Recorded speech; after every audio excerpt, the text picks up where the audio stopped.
श्री कृष्ण की कमनीय कथा कलिमल काटनी है। एक बार किसी पापी की कथा वार्ता चल रही थी। सभी कहते थे कि अमुक पाप किया, अमुक पाप किया।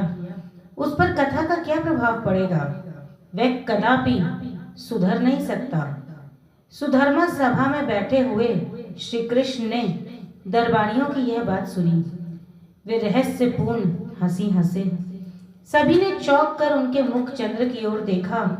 श्री कृष्ण बोले, जो पापी है वही मेरा है। मैं पापियों का हूँ। पुण्यात्मा तो अपने कृत पुण्यों को ही आधार जानते हैं और ये मेरे पापी मुझे भी सहारा नहीं जानते। इन अबोध शिशुओं का समस्त भार मुझ पापी प्रिय को ही उठाए उठाए फिरना पड़ता है। कुछ भी प्रयास वे नहीं करते, तभी उनकी चिंता मुझे होती है। तुम उसे पापी कहकर मत छोड़ो। मेरी लीला कथा किसी प्रकार भी कान में पड़ जाए, समस्त पापों से मुक्त कर देती है। ऐसा पापी मुझे प्रिय है, अतः आप लोग उसे मेरी ही कथाएं सुनाएं। भवरोग पीड़ित की औषधि एकमात्र मेरी गुण कथा, लीला अनुकीर्तन और श्रवण ही है। आश्चर्यचकित सभासदों ने अपने प्रिय स्वामी का मुख एक बार फिर बड़े ध्यान से देखा। सभा विसर्जित हो गई। अर्जुन पास में ही बैठे थे। सबके जाने के बाद वे दोनों जब एकांत में बैठे तो अर्जुन ने कहा, केशव, ये कैसी कैसी बातें किया करते हो तुम? तनिक तो सोचो, ऐसी बातों से लोगों पर क्या प्रभाव पड़ेगा। कोई भी पुण्य कर्मों में प्रवृत्त नहीं होगा, फिर तुम्हारा आर्य धर्म कैसे टिकेगा? श्री कृष्ण हंस पड़े। बोले, विजय, तुम भी पागल ही हो। मेरे कहने का अभिप्राय यह नहीं था कि मनुष्य पुण्य कर्म न करे, पाप ही करे। मेरा तात्पर्य यह था कि पुण्य कर्माभिमानियों से पापी ही श्रेष्ठ है, क्योंकि उसे अपने गिरने उठने दोनों की ही चिंता नहीं होती। ऐसे विवश व्यक्ति का उद्धार मुझे करना ही पड़ता है। तुम सोचो तो जरा, जो मेरी बात से यह समझेंगे कि पाप करना अच्छा है, उन्हें यह ध्यान अवश्य आएगा कि कृष्ण ने स्वयं ये कहा है।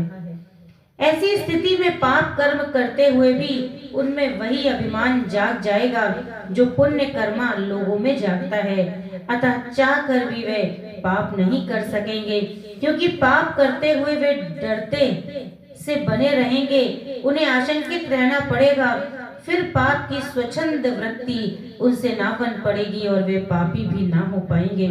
सच्चा पापी तो यह भी सोचने की सामर्थ्य नहीं रखता। वह तो पाप करना जानता है, करता रहता है, उसे अपना ध्यान करने का अवकाश ही नहीं होता। इसलिए मैं उसे विवश करके अपनी कथाएं सुनवाता हूँ। वाल्मीकि की बात तुम भूल गए क्या? अर्जुन यह सुनकर चुप हो रहे। फिर कभी बहुत समय पश्चात अर्जुन ने एक तेजस्वी पुरुष देखा। इस समय श्री कृष्ण उनके साथ थे।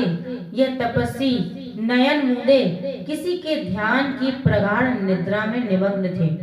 श्री कृष्ण ने कहा, अर्जुन देखो, यह वही व्यक्ति है जिसकी पापी और अनाचारी कहकर उस दिन वे सभी लोग उपेक्षा कर रहे थे। यूं कहते कहते भगवान सजल नेत्र हो गए। बोले, विजय, यही तपस्वी अब यदुवंश में जन्म लेगा। मेरी कथा श्रवण ने इसे पावन कर दिया। अब यह उस स्थिति को पा गया जो योगियों को भी दुर्लभ है। अर्जुन ने देखा कि उस योगी का कपाल फटा और एक तेजोमय पुरुष उसमें से निकल भगवान को प्रणाम कर ऊपर उठता चला गया। बाद में यही तपस्वी यदुवंश में एक राजकुमार बनकर अवतरित हुआ, जिससे बाद में यदुवंश जीवित रहा। बोलिए, पतित पावन पापी प्रिय भगवान की जय। जय जय श्री हरिवंश। जय जय।